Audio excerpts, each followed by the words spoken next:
Ladies and gentlemen, welcome. Thank you for joining us here at Tiller House, the headquarters of the American Society of International Law.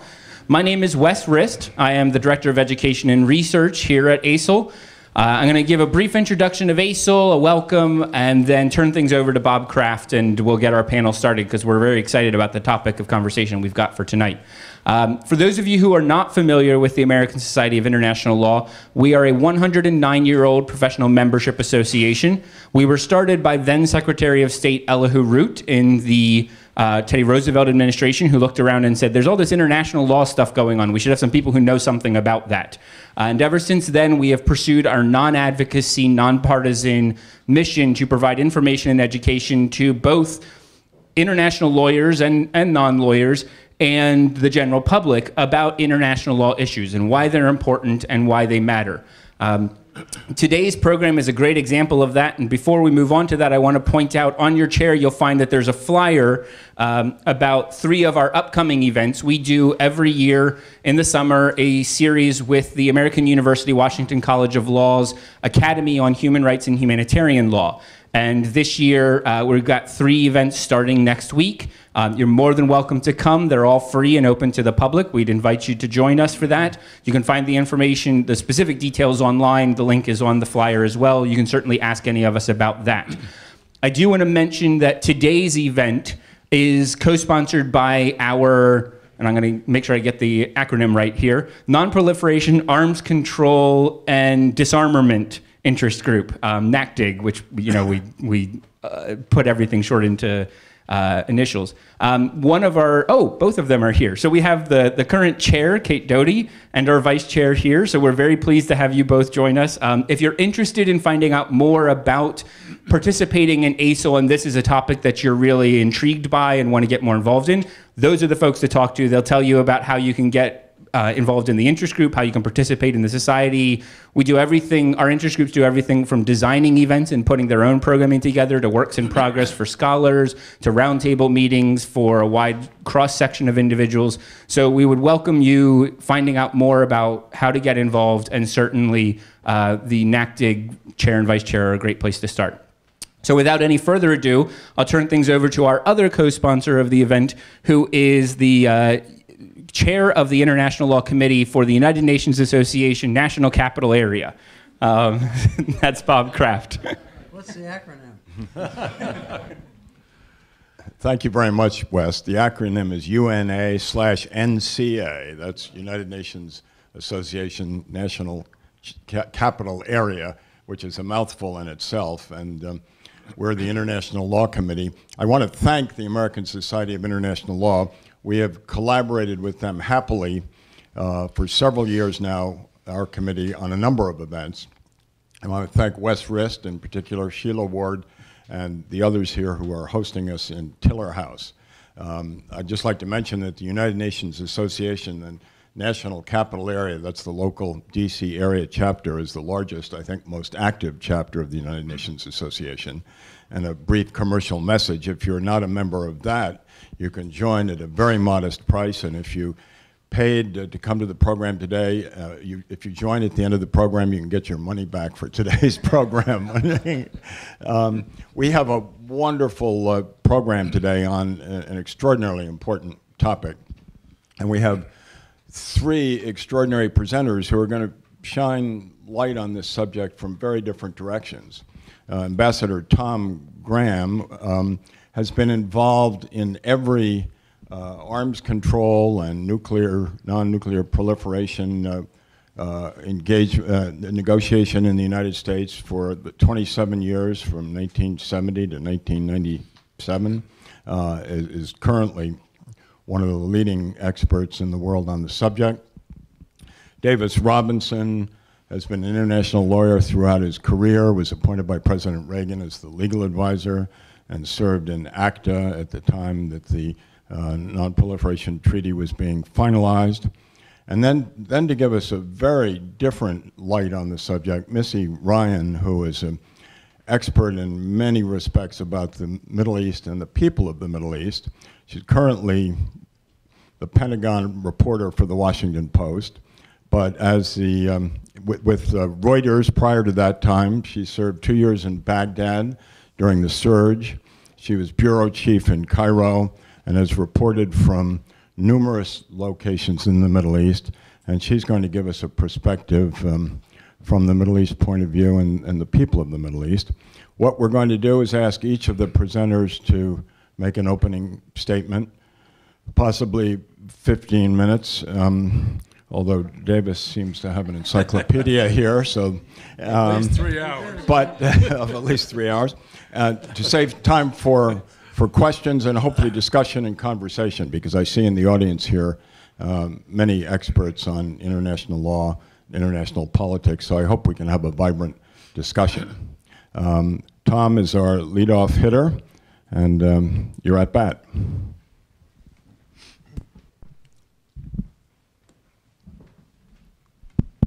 Thanks, Bob. Oops. Thanks, Bob. I guess it's on. I'm just going to try to set the stage and kind of describe where we are. Are there alternatives? A little bit of history, and then Davis is going to take over with respect to the law and the Congress, and Missy's going to tell you what Iranians are really like. So on April 2nd, there was an agreement on agreed principles for a final agreement between the United Nations Security Council and Iran. The United Nations Security Council being represented by the so-called P5+1. That's the 5 permanent members, US, UK, France, Russia, and China, plus 1 is Germany. And then the EU foreign policy chief participates, and 3 of those 6 others are also EU members. And they're all negotiating with Iran, essentially to come to some kind of resolution on Iran's nuclear program, which would satisfy them and the Security Council that Iran's program will be peaceful in the future, and which eventually will permit Iran to return to the Nuclear Non-Proliferation Treaty regime as a normal party. That's the objective of all this, and hopefully it will succeed, but time will tell. Now, considerable opposition has been expressed to the April 2nd parameters, as some call them, by individuals in our Congress, by Israel, Saudi Arabia, some members of the media. It has been said that this agreement should be put aside, and we should go back to the drawing board, the negotiators should, and try to find a better one. So the first question one has to ask is there in fact an alternative to this? And I would argue very strongly, personally, that there is no alternative that would be considered preferable to the agreement. President Obama has said publicly that if the agreement under negotiation fails because of U.S. action, something the Congress does or whatever, Russia and China for sure, and perhaps some of our allies, will no longer observe the sanction regime. And I had lunch a few days ago with a former UK defense minister and a very high-ranking member of the Bundestag. And they said that if the U.S. demonstrated, both of them, if the U.S. demonstrated that it couldn't deliver at home, that this would be extremely negative for Europe and our relations with Europe, that such a negotiating coalition has been assembled. We've never quite had one like this before. It could never be done again. And as far as cooperation in the future between Russia and China, such a result would be catastrophic for that, and they both said you could forget any cooperation with respect to North Korea. So the real alternatives are this agreement, a completely unconstrained Iran, or war. Those are the as I see them, the alternatives. A little brief history, perhaps, here. Nuclear weapons are not a new interest for Iran by any means. The Shah had a nuclear program. He planned to build 20 reactors. This was supported by the United States, but not actively, but we didn't object. This was back in the 70s. And there's a report that we explored working with the Shah on this, and Henry Kissinger is said to have reported to Richard Nixon that special safeguards which be on Iran, the Shah regime, which would be acceptable to Congress would not be satisfactory to the Shah's government. And in 2004, a former foreign minister of the Shah, his name was Zahidi, he confirmed that the Shah's program had two objectives: nuclear power and nuclear weapons. And he said that our plan was that we would be able to build and test a nuclear weapon in 18 months from first action. When the revolution took place, Khomeini originally said that nuclear weapons were anti-Islamic and you'd have nothing to do with them. But when the war with Iraq got really bad, he changed his mind and began the quest for nuclear weapons again. And they, among other things, the Iranians did three things. Well, four, depending on how you count. They paid $800 million to Russia to complete the reactor that had been begun under the Shah by Siemens of Germany, but had been damaged during the Iran-Iraq War. Second, they made a secret deal with A.Q. Khan, the Pakistani proliferator, and they got from him centrifuge technology and likely the design of a nuclear weapon from it's a Chinese weapon that they tested in 1966, which they gave to Pakistan in the early 80s, and most of his clients received that from A.Q. Khan, among other things. They began the secret construction of a large facility at Natanz where they could place all these centrifuges they planned to build to enrich uranium. And they began to construct a plutonium production reactor, very much like the one in North Korea, in fact, identical to the one in North Korea, from which they made their bombs. And for many years, there's been close cooperation between Iran and North Korea. Some of the Iranian missiles are really North Korean missiles. The U.S. had three chances to stop this. 97, when the reformer was elected, Khatami, but the Clinton administration really didn't do anything effective. And in 2001, after 9/11, Iran was very, very anxious to appear that they didn't support terrorists, and they gave us lots of support in Afghanistan. They gave us a land route across Iran to bring in supplies. They urged the Shias to support the U.S. They contributed $350 million to the Karzai government, and their reward for that was to be elected to the famous Axis of Evil Club in 2002 in the president's State of the Union message. And then they made a comprehensive proposal after the fall of Baghdad,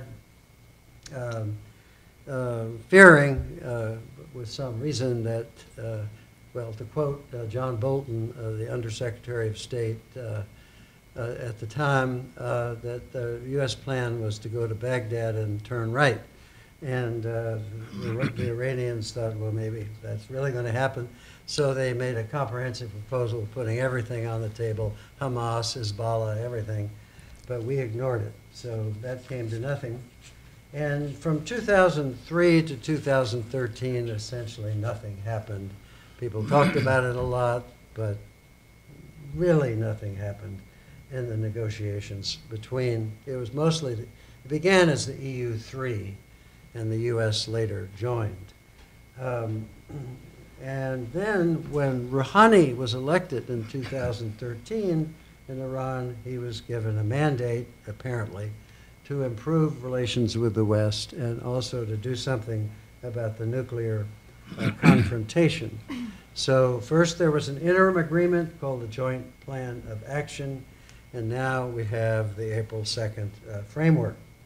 And this is really the first time in all these years, beginning, I don't know, well, certainly beginning in the 90s, that we've actually had an agreement. And just to run through some of the provisions real fast, this is really going to make your eyes glaze over, but I'll just mention it.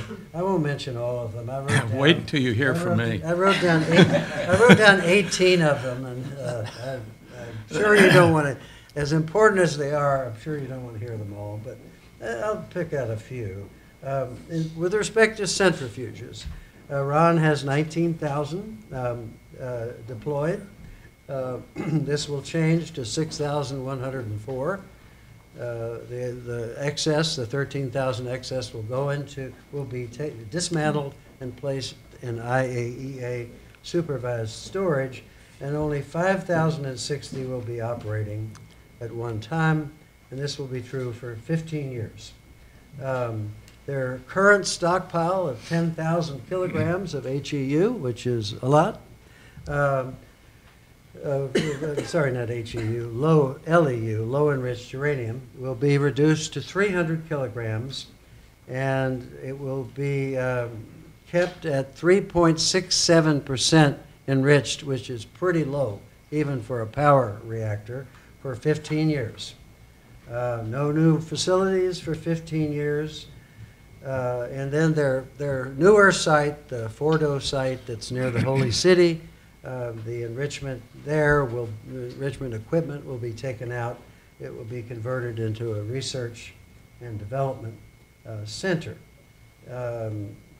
I think a couple of the really interesting provisions, at least for me, are that the IAEA will be empowered with very significant inspection capabilities under a special IAEA protocol that's being negotiated as we speak here. And the IAEA will have the power not only to inspect all the sites and everything, but also to monitor their supply routes and for 25 years to monitor their uranium mines. I've never heard of anything like that before, but it's very interesting. And their plutonium production reactor will be converted into a reactor that can't make plutonium. They'll be allowed to keep it, but it'll be converted. And the sanctions, of course, that's, there's some difference of view about that, but both the EU report and the US report say that the nuclear sanctions, not any of the other sanctions, just the nuclear sanctions, will be suspended, US word, terminated, EU word, once the IAEA verifies that Iran has implemented all the key nuclear commitments.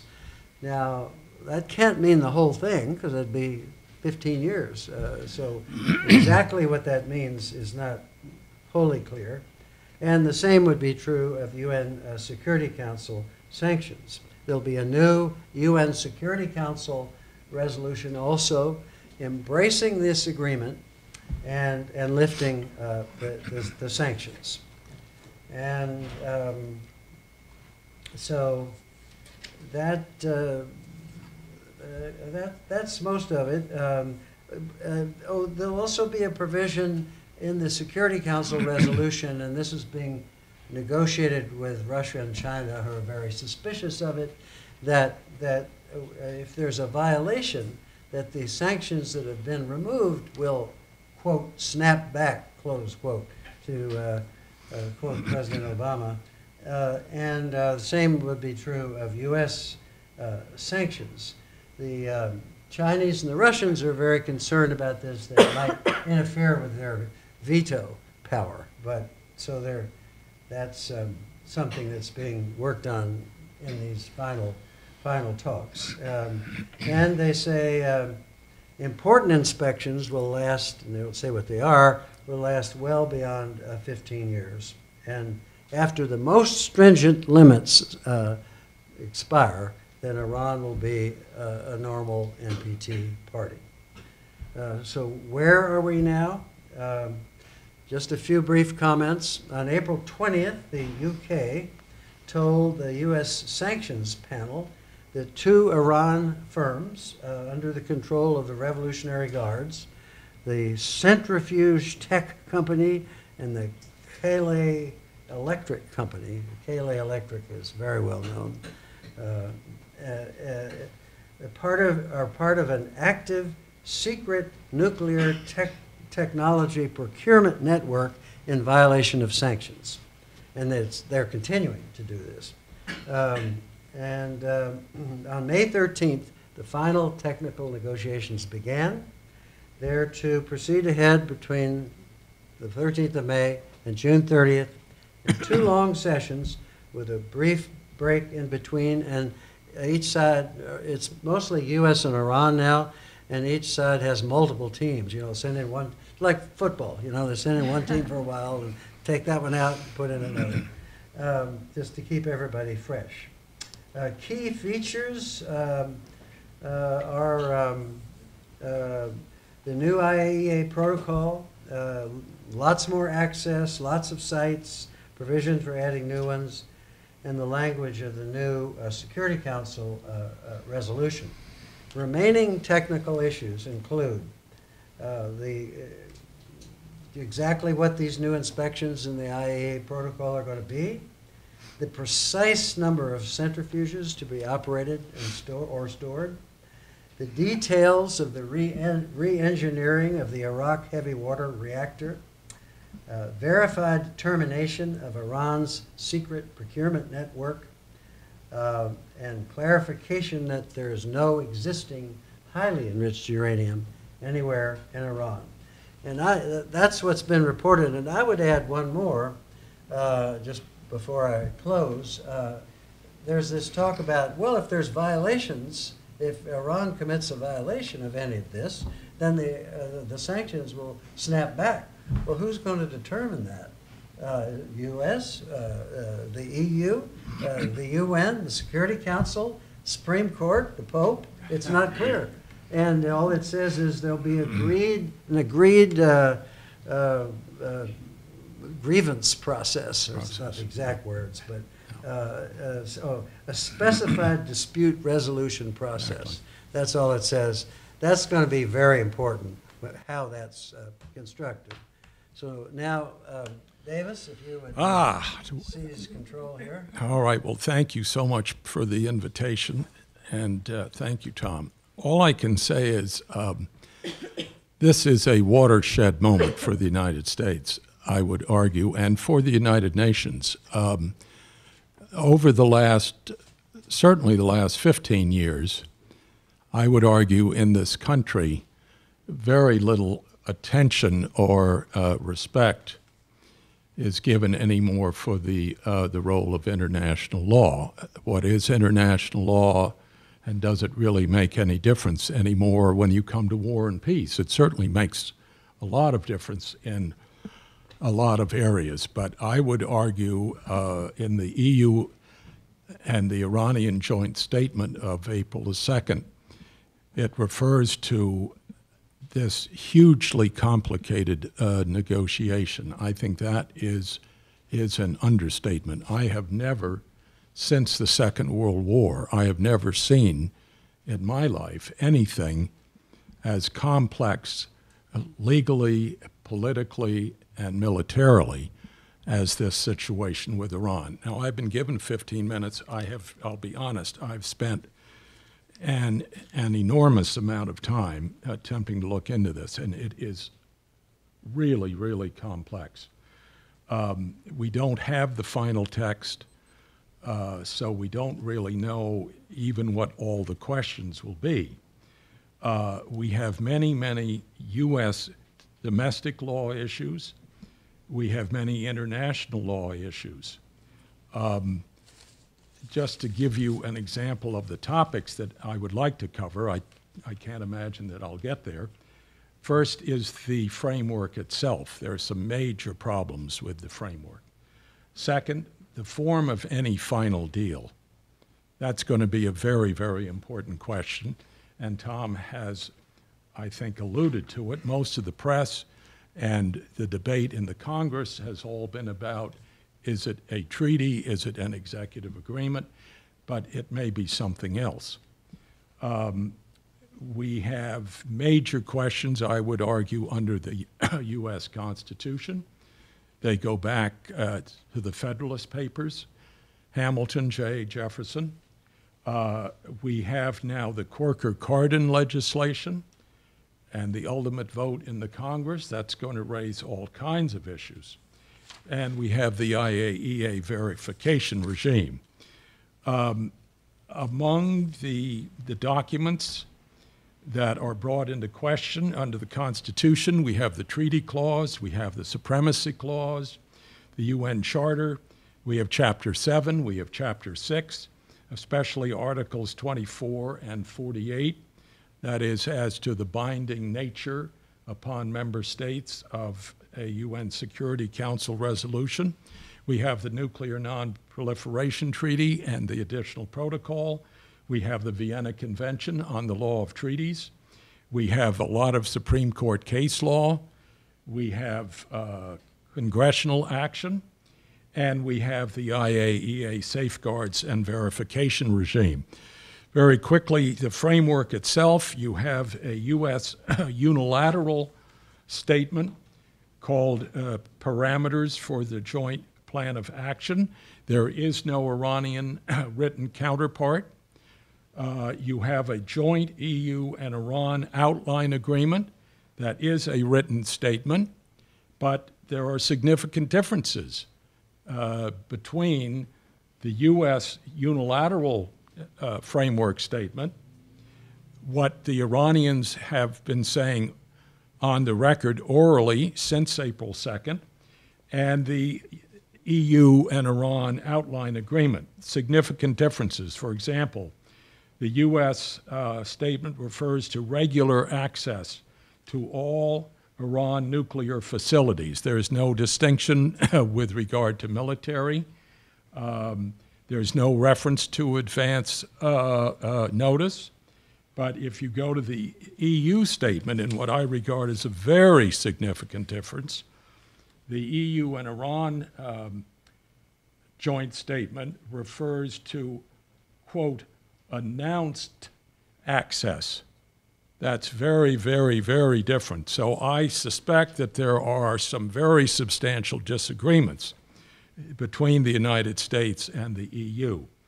I see in the back of the room the one and only Robert Dalton, who was the assistant legal advisor for treaty affairs for many, many, many years. I could have not survived without him.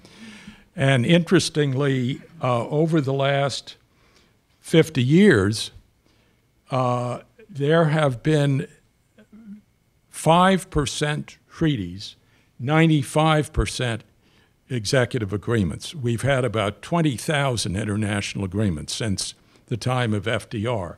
Why is this? To a large extent, because the Senate is chicken. Most of the time, the last thing they want to do is to vote on some international agreement, because it might screw up their reelection. So normally, the last thing the Congress wants is to get itself in the middle. Now, of course, they'd like to be in the middle. So the question is there anything left that has to be a treaty under the treaty clause, subject to the advice and consent of the Senate? I think I would argue, and I think that Bob would argue, that the only thing left is if you enter into an agreement that's going to limit the military options of the United States, it has to be in treaty form. This deal, as it is being framed, as I understand it, has no implications for the United States in terms of our own military options whatsoever. It's dealing with the Iranian military options. I can't resist referring to a statement to show the differences between the United States and the Iranians. Khamenei was asked right after the announcement of the U.S. Unilateral statement what he thought of it, and he said, I'm really worried as the other side is into lying and breaching promises. An example is the White House fact sheet. This came out a few hours after the negotiations, and most of it was against the agreement and was wrong. They're always trying to deceive and to break their promises. If we think the politics are rough here in the city of Washington, I can assure you, and I'm sure that Missy will illuminate, it's minor stuff compared to what is going on there in Tehran. So now the next issue is, what is the form of any final deal? And as I said, the focus has been on the treaty and an executive agreement. Some of the congressmen insist upon a treaty form. The Wall Street Journal editorial page insists upon a treaty. The Constitution, of course, doesn't have any reference to an executive agreement. The leading articulation of the difference between a treaty and an executive agreement is found in the Department of State Foreign Affairs Manual at 11 FAM 723. And there are basically three kinds of agreements that we have. One, we have the treaties. Then we have a legislatively based executive agreement, which may be approved either in advance, like a fast-track trade agreement, or it may be approved after the fact. Because of the Supremacy Clause, which is, as I understand it, unique in the world, no other country has the system that we have, and it drives our friends and our enemies absolutely wild, because we can enter into an obligation that is an international obligation. But finally, the Supreme Court ruled that the later in time, and it took over 100 years because they wanted to avoid having to decide the issue. But if there is an inconsistency between a treaty and a statute, the later in time is going to govern for the purpose of U.S. domestic law, even though it forces us into a violation of an international obligation of the United States. The Vienna Convention makes it clear that a treaty, and I will quote from the definition, and even though the United States is not a party, it is clear that this is customary international law. A treaty means an international agreement concluded between states in written form and governed by international law, whatever its particular designation. So the fact that we call it an executive agreement, as far as the rest of the world goes, that makes no difference whatsoever. It receives exactly the same treatment as a regular treaty that has gone through the advice and consent. Some of you may remember the debate with regard to the Bricker Amendment and the George Amendment. The George Amendment would have required every executive agreement to be subject to implementing legislation. It missed the 2/3 vote in 1954 by just one vote. All right, then we have, I've mentioned the U.S. practice. in Dames and Moore v. Regan, which occurred, I had to set up the Iran-U.S. Claims Tribunal for the United States. This was a very important Supreme Court decision for this situation because it highlights the role of acquiescence. And so one of the issues for the Congress, which I think is being reflected in the Corker and Cardin situation, is worry about acquiescence.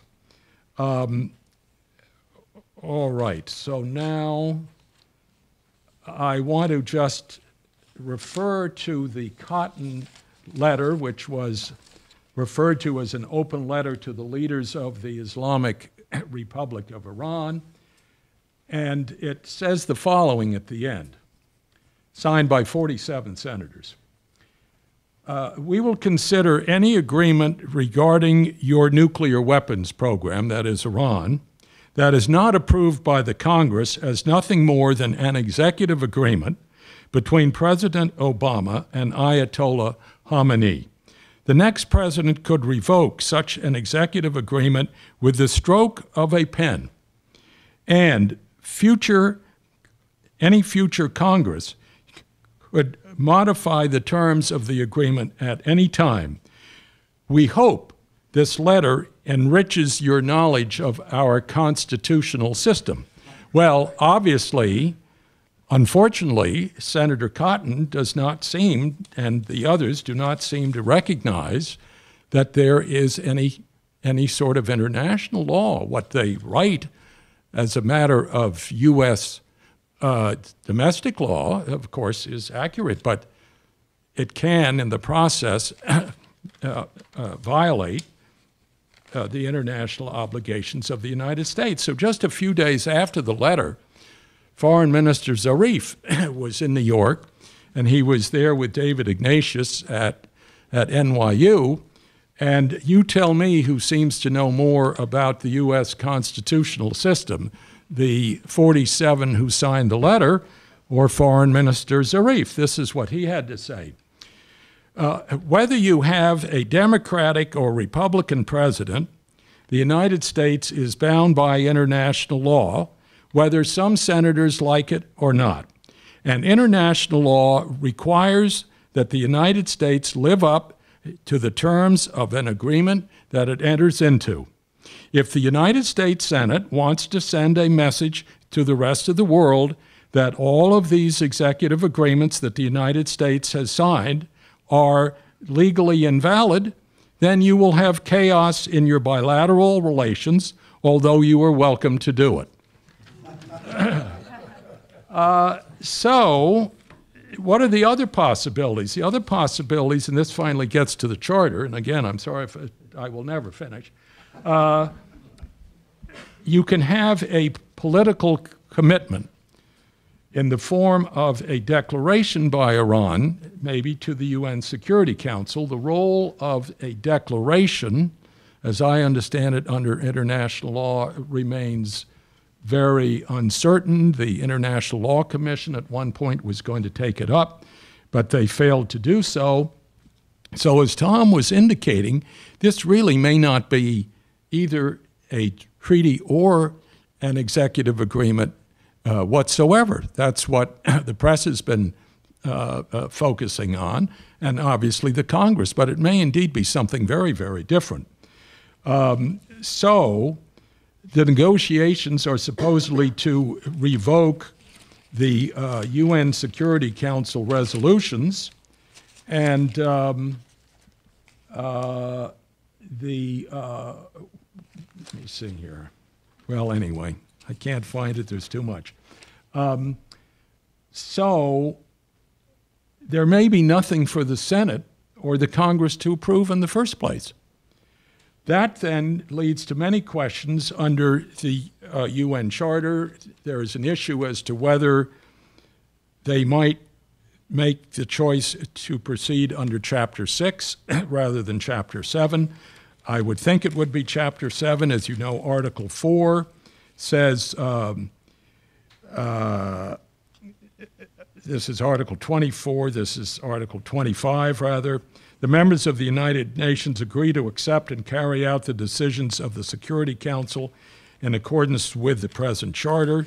Article 48, the action required to carry out the decisions of the Security Council for the maintenance of international peace and security shall be taken by all the members of the UN.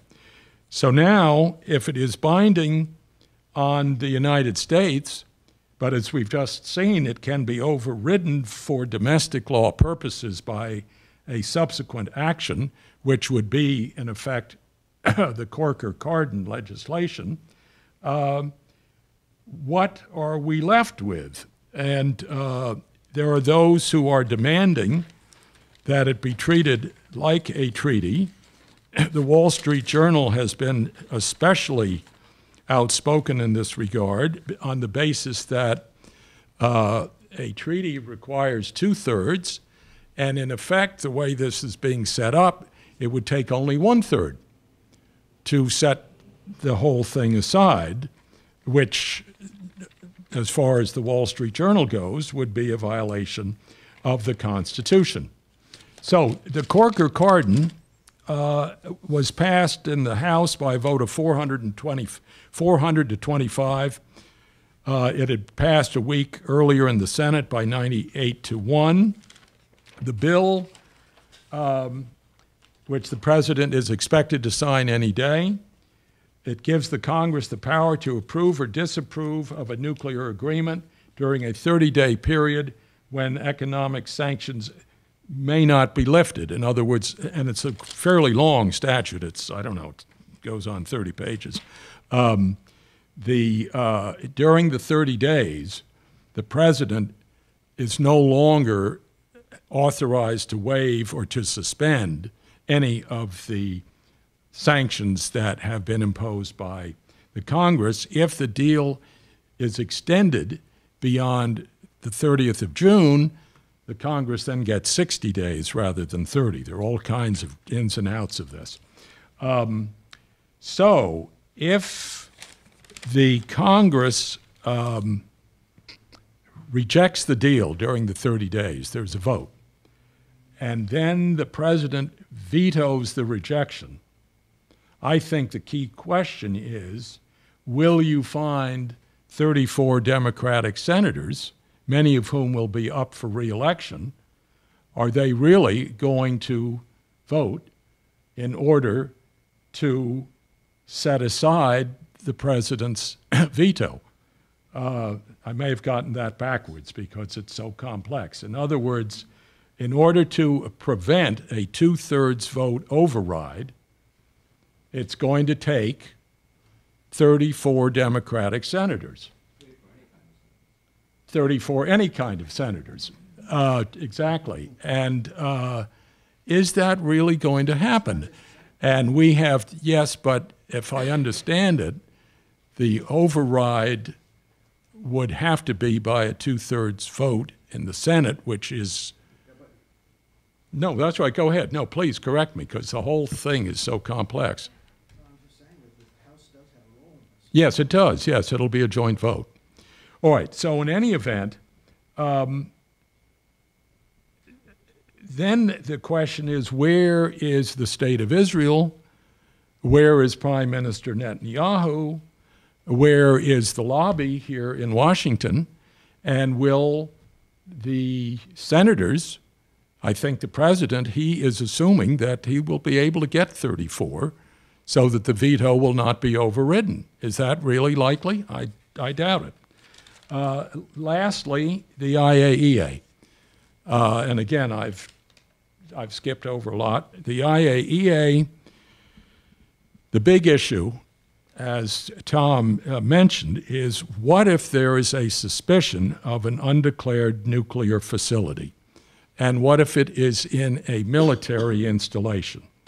The U.S. statement, I would argue, makes it fairly obvious that we include military installations.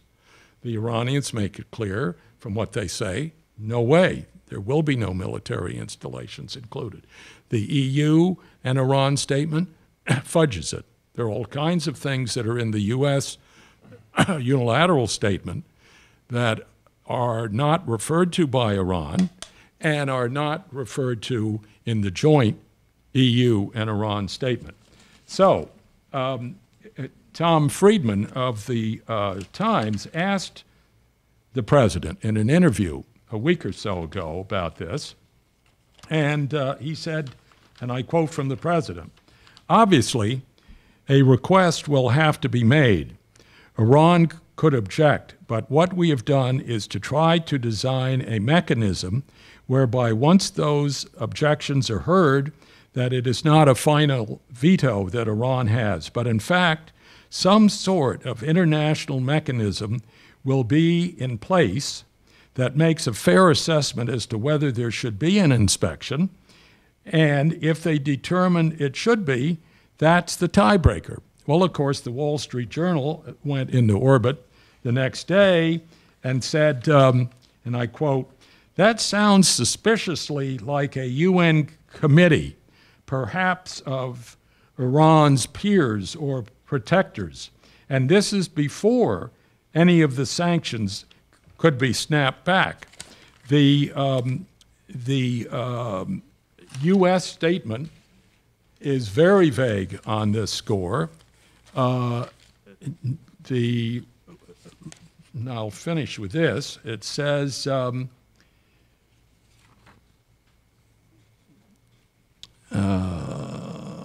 dispute resolution process will be specified which enables any participant to seek to resolve disagreements about the performance of the Joint Plan of Action commitments.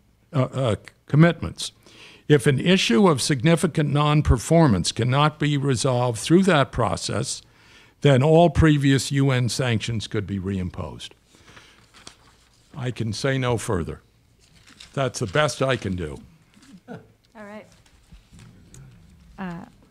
Well, I want to say thanks, first of all, for inviting me here today. It's an honor to be here, especially with two such distinguished fellow panelists. I'm going to keep my remarks very short because I'm sure that everyone here is eager to get to questions.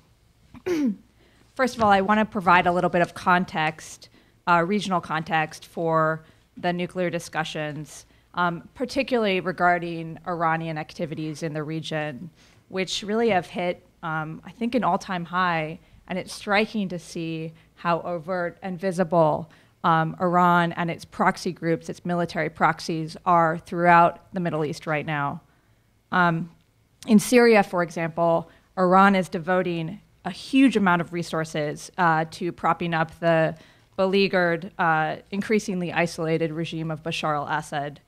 They're providing funding, weaponry, military advising, and Iran also supports, as everyone here knows, Lebanese Hezbollah. And for about 2 years, Hezbollah has been sending a huge number of fighters into Syria to fight alongside Assad government forces against the moderate opposition groups, and then really now the extremist groups, the jihadi groups, such as the Nusra Front, and of course the Islamic State. The official policy of Iran is that it wants a peaceful solution in Syria, but it's clearly been willing to sacrifice a huge amount of blood and treasure to preserve what it sort of sees as its Mediterranean beachhead. And with everything I'm going to say today about Iran's activities in the region, we need to keep in mind that a lot of this comes back to the rivalry that Iran has with Israel and its ability to project power into the Levant region especially. Turning to Yemen, it's really striking for me to see how all of a sudden this proxy war has really sort of erupted in the southern part of the Arabian Peninsula between the major Shiite power of the region, Iran, and the major Sunni power of the region, Saudi Arabia. For a long time, people talked about Iranian support for the Houthi rebels, who are they're sort of a branch of Shiite Islam, who have been fighting a pretty long civil war in Yemen, but only recently, I think only in the past 4 months or so, have we really been able to see visible, overt military support for the Houthi rebels. There have been Iranian ships that have been seen in the region, and I actually think it's increased significantly, sort of fulfilling the predictions and worst fears of a lot of American officials. I just would add on Yemen that, as you know, there's been an air campaign for several weeks now on the part of a Saudi-led Arab coalition. And it's interesting to see Arab countries come together and do this really for the first time without an American direct role. But while the airstrikes are continuing, there really isn't any sign that it's significantly weakened the Houthis, despite a pretty significant human toll in terms of civilian casualties and then just this humanitarian crisis that is fanning out across an incredibly poor country. Finally, in Iraq, for me, my old stomping grounds, it's very interesting to see how Iranian influence is more potent and visible than it's ever been. There are dozens of Iranian-backed militia groups that are now really taking the lead in the fight against the Islamic State. And they're hugely popular, and they're officially sanctioned by the Iraqi government in a way that's never occurred before. As recently as 2008, there were major battles between the Iraqi government, then led by Nouri al-Maliki, and some of the same Shiite militias that are now fighting on behalf of the Iraqi government. So it's been very interesting to see that sort of 180-degree turn there. Iran has provided military advisors to the Iraqi government and weaponry to the Iraqis and then also to the Iraqi Kurds in northern Iraq. All of this, in combination with the possible nuclear deal, has really triggered some severe anxiety on the part of the Gulf countries led by Saudi Arabia, and in turn, some very unusual friction with the United States. Remember that Saudi Arabia is one of the closest American allies in the Middle East, and it's been interesting to see how Gulf leaders have spoken out in such sort of shocking ways, given the notoriously secretive and opaque ways of a lot of these Gulf countries. And normally they don't want to project any sort of disagreement with an American ally who has been an important provider of military and financial support. And it's happening in pretty overt ways right now. And this is one of the reasons why Obama summoned Gulf leaders to Washington for a summit at Camp David last week. And the purpose of that was to sort of assuage their fears about the Iran deal, and also talk about ways potentially to contain the activity of these proxy groups that I just told you about, that I was just talking about.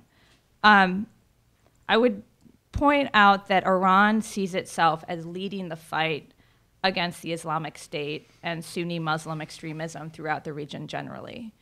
So that's certainly something, an idea that doesn't really have much credence here in the United States, but it's, I think, something that the Iranian regime authentically believes.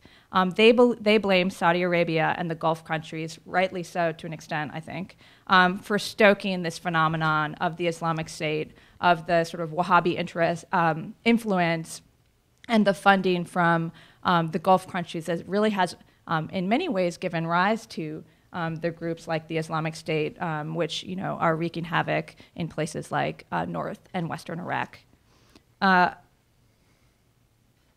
The implications of the nuclear deal, I think, will also be felt regionally. On the positive side, the Iranian government has said that a deal could lead to talks on other issues. So again, this might lead to some conversation about the proxy groups.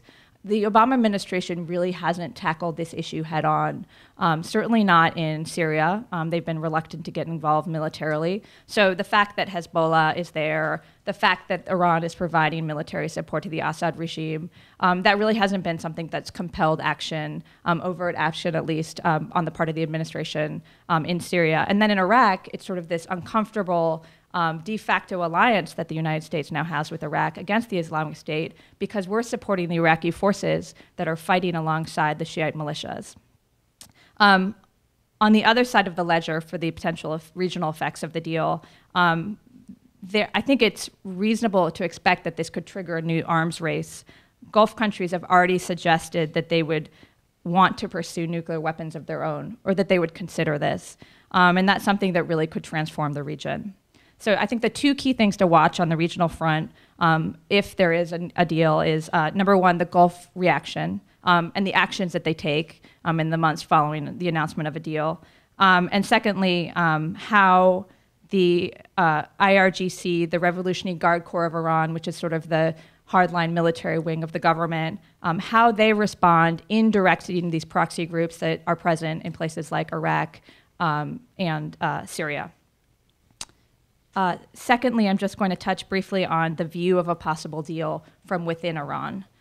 I think that Iranian pride is a really important factor when we're thinking about how Iran and Iranians see this deal, especially the belief that many Iranians share that Iran, just like any other country, has a right to nuclear energy. And again, as everyone here knows, this is what they claim the program is all about, not weapons, but energy.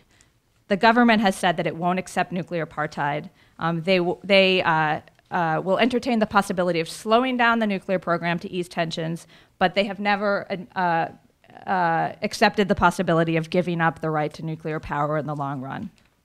So I think that the fact that the U.S. Fact sheet and some of the U.S. statements, as my fellow panelists have pointed out, don't reflect that, I think is a concern for many Iranians. Just to go back to their stated goal of the nuclear program, there is a fatwa that the Supreme Leader has issued that says that Iran considers nuclear weapons to be haram or forbidden. And again, this is the official policy of the Iranian government. Obviously, we know they have a record of concealing nuclear facilities and activities in the past, so you can take that for what it's worth. The Iranian people are very anxious to see the sanctions lifted. They've been punishing, and the purchasing power of the Iranian middle class has been halved. So there are a lot of people in Iran who want to maintain the lifestyle of this burgeoning middle class. Remember that Iran is a major oil producer. They have the world's 4th largest oil reserves, and they're also a major gas producer. So for these reasons and other reasons, when the framework deal was reached, there was a lot of jubilation among the Iranians who are pro-deal. At the same time, there's a lot of skepticism about whether the deal will actually come to pass. Iranians have definitely taken note of some of the divisions that Davis was mentioning, and they're worried about the effective power that Obama may or may not have. Finally, I would just say that obviously there are major divisions within Iran's body politic.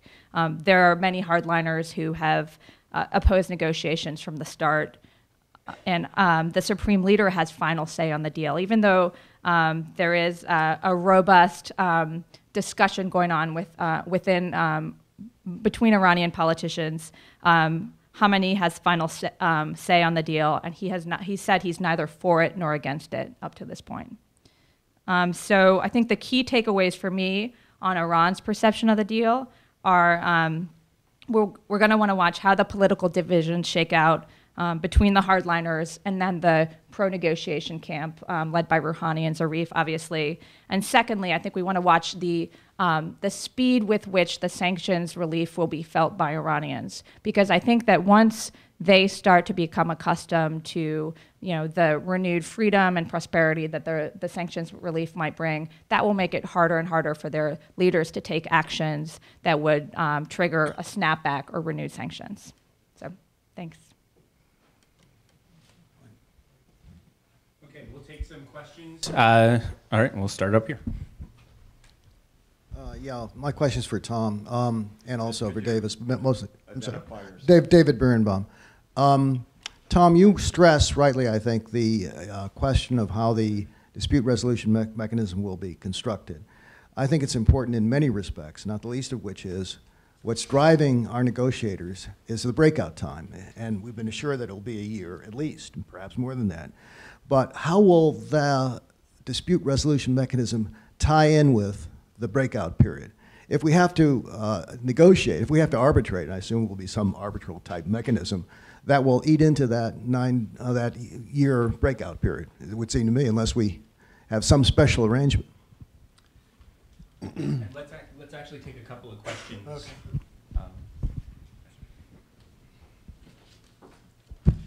Okay. Thanks. I'm Ed Almondar from the UN Association. I guess my question is addressed to Davis Robinson, but I'm not even sure about that. I wish you would expand on the role of the UN Security Council. Is a UN Security Council resolution the potential form or format that is between a treaty and an executive agreement? What would be the sequencing of actions by the Security Council, and how might the Security Council action interact with the 30 or 60 days that the U.S. Congress will have? Thank you. Okay, we'll take one more before we switch off. Okay.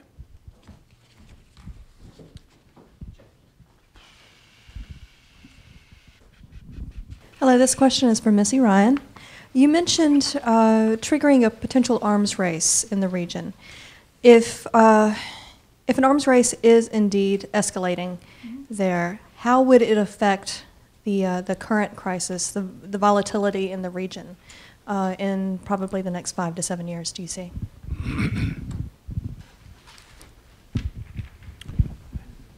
Okay.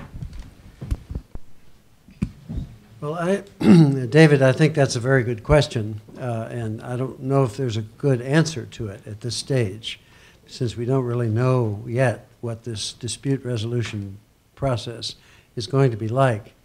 Now, the 1 year warning time or breakout time, whatever you call it, to begin with, it isn't necessary for the U.S. because we need about 3 weeks to position our forces and to pass sanction resolutions in response to a violation, or even less. But it's been accepted as kind of the mantra, is the way it's going to be. Right now, Iran could build a nuclear weapon probably in 6 weeks, the most 2 months. I actually have run little tests on some of these things, and what's in the agreement will take it out to about 9 or 10 months. But then you can't just start from scratch. You have to kick out the inspectors and get things ready. So it probably is about a year. If a violation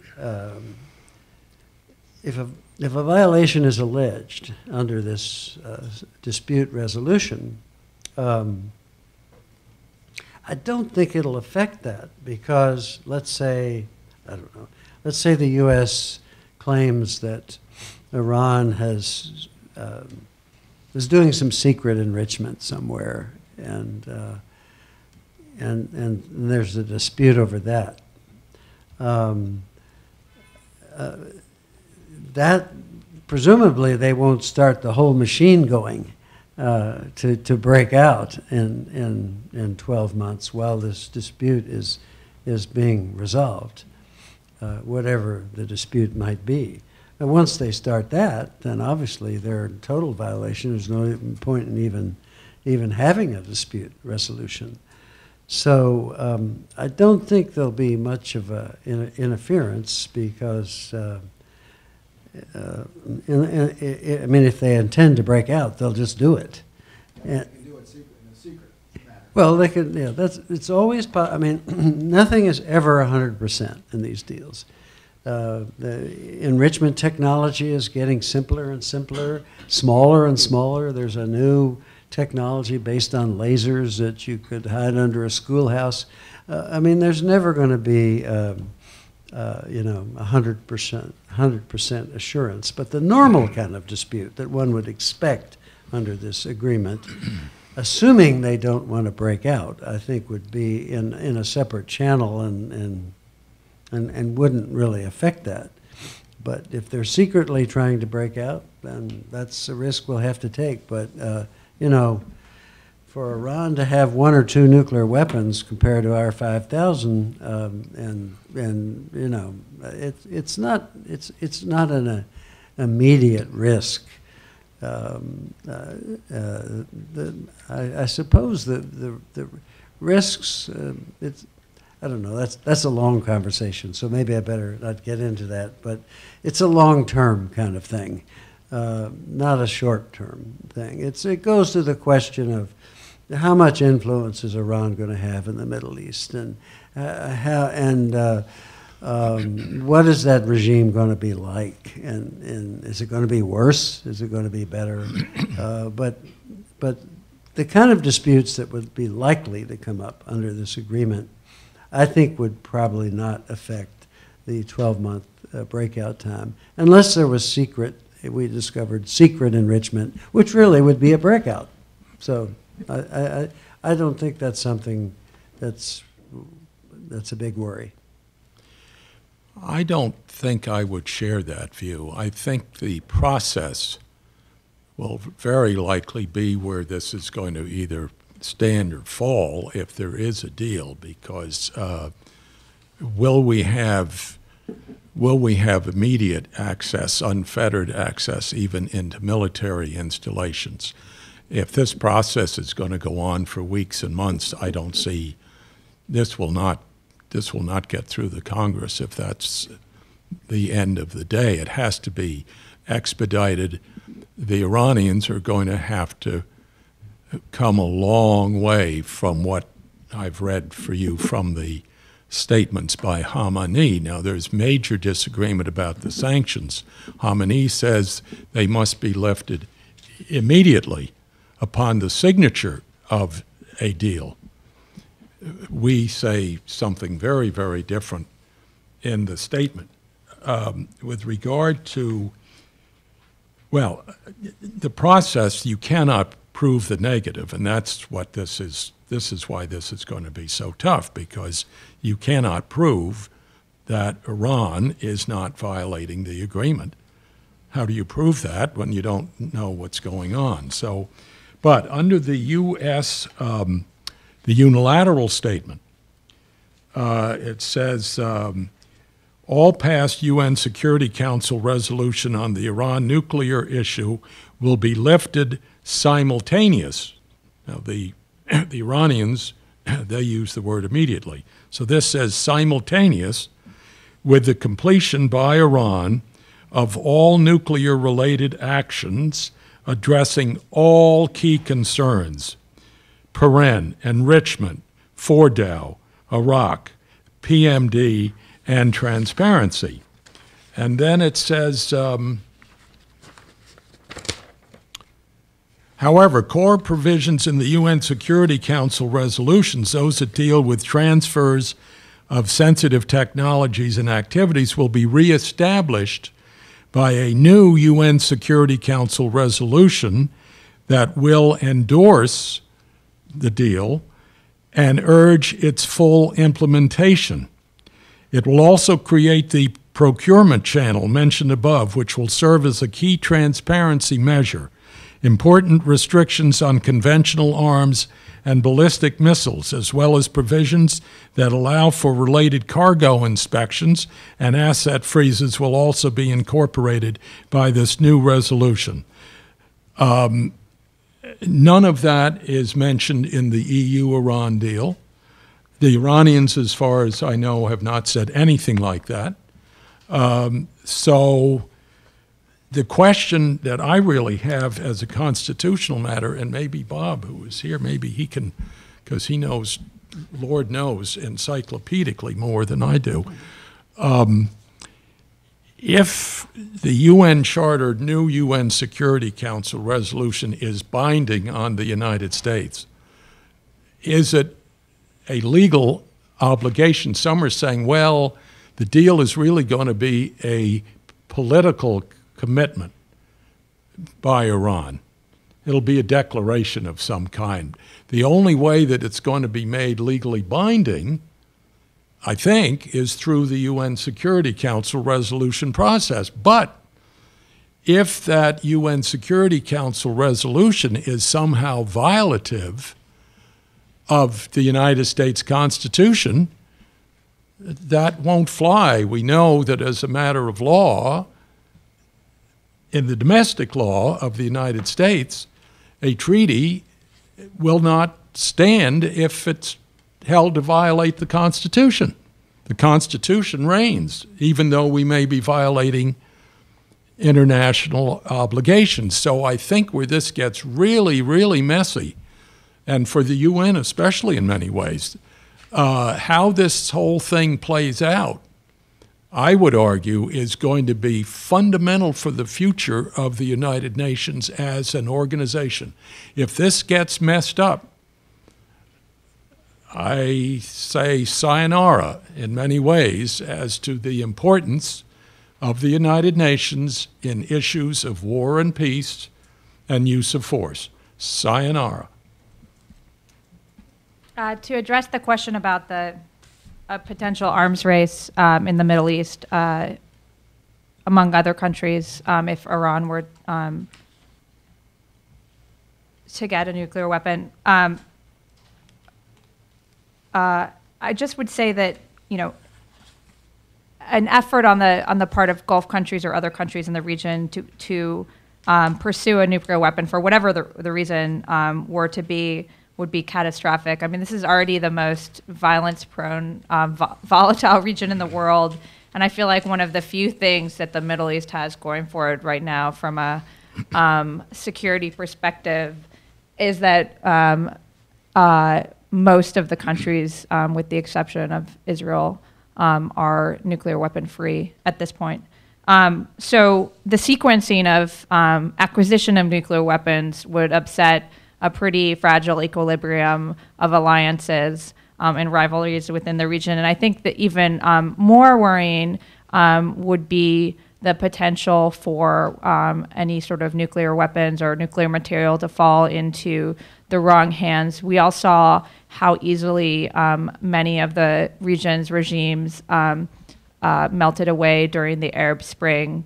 And you know, while a country like Saudi Arabia looks pretty stable right now, it is facing a lot of internal turmoil. Obviously, protests from Saudi Shiites, and you know, it's not beyond imagination for that country to undergo an Arab Spring-like phenomenon as well. So you can imagine that having a country that had a nuclear arsenal that suddenly became vulnerable is something that would keep a lot of people up at night. I might add, I think what I fault all the recent administrations, almost since the '67 war, is that there has not been a real long-term strategy for the Middle East. And again, our one and only Foreign Minister Zarif stated in New York, "It's laughable that Netanyahu has become everybody's non-proliferation guru. He's sitting on 400 nuclear weapons that have been acquired in direct violation of the Nuclear Non-Proliferation Treaty." Now, of course, Israel never signed the Non-Proliferation Treaty, and the Iranians did. The United States, as a matter of formal policy, has never publicly acknowledged the existence of any Israeli nuclear weapons arsenal. And I said to myself after the Prime Minister gave the speech in the Congress, I said, gee, if I were the president, and here this Prime Minister of Israel, he said, look, I want a full and fair debate. I want all the cards on the table. Let's get everything out there. If you want a full and fair and transparent debate, isn't it time for the United States, as we go through this, to have the full deck of cards on the table? We're the only country in the world that I know of that still has not acknowledged, as a formal policy matter, the existence of this very supposedly large, very sophisticated nuclear arsenal. I would argue the long-term strategy of the United States should be a Middle East nuclear-free zone. I was in ACTA. I was in charge of, as a young lawyer, because everyone was working on the NPT, of shepherding what's called the Treaty of Tlatelolco that established a Latin American nuclear-free zone. It has been incredibly successful. Now, if you're going to have a Middle East nuclear-free zone, the problem is, I would argue, the real issue, it's not so much Iran, it's Pakistan. Pakistan is the ultimate problem because Iran is surrounded, allegedly, on all four sides by nuclear weapon states. It has the Russians in the north, supposedly the Israelis on the west, the U.S. 7th Fleet in the south, and the Pakistanis on the east. Pakistan is a Sunni Arab state. Iran is a Shiite Muslim state. If the crazies take over in Pakistan, which it appears might happen, if you are the Iranians, you have very good reason to be really frightened. And nobody's talking about this. So what we really need is a nuclear-free zone that includes all the Middle East and Pakistan and India. That's what the long-range strategy of the United States should be. I've not read one single article. I've not heard one commentator, not one television person. Nobody has mentioned this as far as I know. It's the only sane long-term policy for this country. Missy, you have... I would like to add something to what Davis just said. First, I agree with every word that he said. Second, I'm writing a book right now on that exact subject. I didn't know that. Third, if Israel's so worried about the Iran program, they can very easily get rid of it by negotiating a nuclear weapon-free zone. If they want Iran's program destroyed, they ought to do something about theirs. And let me add that that when I was traveling around the world trying to negotiate the non-proliferation treaty to be a permanent treaty, I went to Egypt and I met with the Egyptian foreign minister, Amr Moussa, who's kind of a tough customer. And I guess you could call it a conversation, but just barely. It was about a 40 out of 45-minute lecture on why should Egypt care about the nuclear non-proliferation treaty when right next door is a country that can destroy the entire Middle East in 15 minutes? And what guarantee can you, pointing to me, give me that there won't someday be some crazy person that's president of Israel, like that Likud that shot up the mosque? And one of the biggest problems we had in making the NPT permanent was the Israeli arsenal, which led to a resolution adopted along with the NPT. And Davis is right. Why would Iran want nuclear weapons? Well, one reason is pride, of course, and thinking about the Persian Empire and all that. But another very good reason is the Pakistani arsenal. 110, at least, modern weapons, Chinese weapons, so we know they work. They're based on tested designs, and they're a Sunni state. Iran is a Shia state. We know what Shias and Sunnis sometimes do to one another, and in fact, when the Pakistani tests took place, the president of Iran, who was then named Rafsanjani, he said, this is a very serious matter to which we will have to pay close attention. So it's not just, I mean, it's not just raw aggrandizement that makes Iran think about nuclear weapons. They don't live in an easy neighborhood. No, I was just going to add that, thinking about that, you just need to remember, too, that Pakistan and Saudi Arabia have very close ties, and Pakistan is a recipient of significant Saudi aid. So we have time for about 2 more questions. I think you've got 3 here. I came for enlightenment, and I'm leaving with gloom. This is a question to you, Tom. I'm sorry? Don Wallace. If a deal is made with Iran, what effect will it have on the nuclear on the NPT? Sorry, I couldn't hear I say, you. if a deal is made with Iran, Uh-huh. whatever form it takes, what effect might that have on the NPT? Shall I answer? Yeah.